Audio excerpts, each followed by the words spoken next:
साल 1955। Geneva Switzerland. ठंडी हवा तेजी से बह रही थी, लेकिन एयरपोर्ट पर हलचल जारी थी। यात्रियों से भरी फ्लाइट 409 न्यूयॉर्क के लिए रवाना होने वाली थी। कप्तान एडवर्ड रॉबिन्सन एक अनुभवी पायलट कॉकपिट में बैठे उड़ान भरने की तैयारी कर रहे थे। उनकी को-पायलट मार्गरेट स्टैनले ने आखिरी जांच पूरी की। फ्लाइट अटेंडेंट्स मुस्कुराते हुए यात्रियों को उनकी सीटों पर बिठा रहे थे। यात्री में एक डॉ रिचर्ड हैरिस जाने-माने वैज्ञानिक भी थे, जो समय और अंतरिक्ष पर एक नई खोज में लगे हुए थे। उनके पास एक काले रंग का ब्रीफकेस था, जिसे उन्होंने कसक पकड़ा हुआ था। किसी को नहीं पता था कि उस छोटे से ब्रीफकेस में क्या था, लेकिन डो हैरिस के चेहरे पर एक अजीब सी घबराहट थी। फ्लाइट 409 आप उड़ान भरने के लिए तैयार हैं। कंट्रोल टावर से आदेश मिला। कप्तान रॉबिन्सन ने धीरे से गला साफ किया और कंट्रोल्स पर हाथ रखा। इंजन की आवाज के साथ विमान ने रनवे पर गति पकड़ी और कुछ ही सेकंड में हवा में था। सब कुछ सामान्य लग रहा था। विमान 40,000 फीट की ऊंचाई पर उड़ रहा था।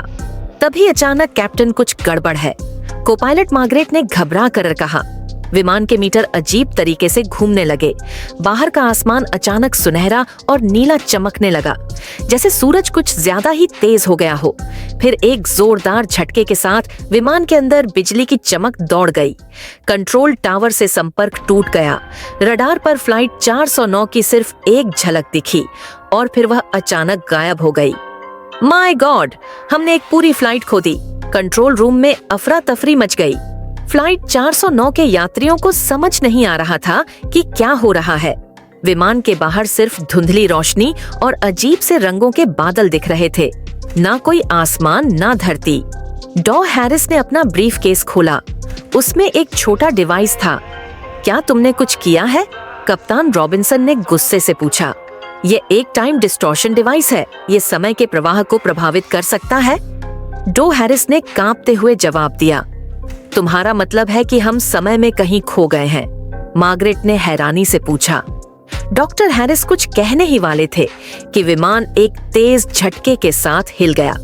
यात्रियों की चीखें गूंज उठीं। विमान के खिड़की के बाहर कोई अनजान शहर दिख रहा था, लेकिन वह शहर हवा में तैर रहा था। 60 साल बाद नेपाल 2015 काठमांडू एयरपोर्ट पर एयर ट्रैफिक कंट्रोल के रडार पर अचानक एक पुराना विमान दिखने लगा। यह संभव नहीं है। एयर ट्रैफिक अफसरों की आंखें फटी रह गई। फ्लाइट 409 धीरे धीरे रनवे पर उतर रही थी। लोगों ने देखा वह एक 1955 मॉडल का पुराना विमान था, लेकिन बिल्कुल सही हालत में। जब ग्राउंड क्रू विमान के पास पहुंचा तो उसका दरवाजा अपने आप खुल गया। अंदर का नजारा डरावना था। सभी यात्री अपनी सीटों पर थे, लेकिन सब के सब कंकाल बन चुके थे।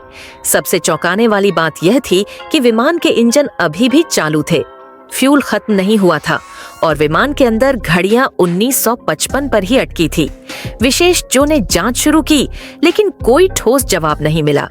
डॉ हैरिस का ब्रीफकेस अभी भी विमान में पड़ा था, लेकिन उसका डिवाइस गायब था। क्या फला 409 समय के किसी अनजाने आयाम में फंस गई थी? क्या वह 60 साल बाद अचानक वापस आ गई? कोई नहीं जानता। नई डरावनी कहानियाँ हर शुक्रवार रात को आती है, तो घंटी का आइकन दबाना न भूलें, ताकि कोई भी डरावनी कहानी आपसे छूट न जाए। और हाँ, अगर आपके पास भी कोई रूह कंपा देने वाली सच्ची कहानी है, तो उसे कमेंट्स में जरूर लिखें। आपका डर हमारी अगली कहानी बन सकता है। डरते रहो और सब्सक्राइब किए रहो।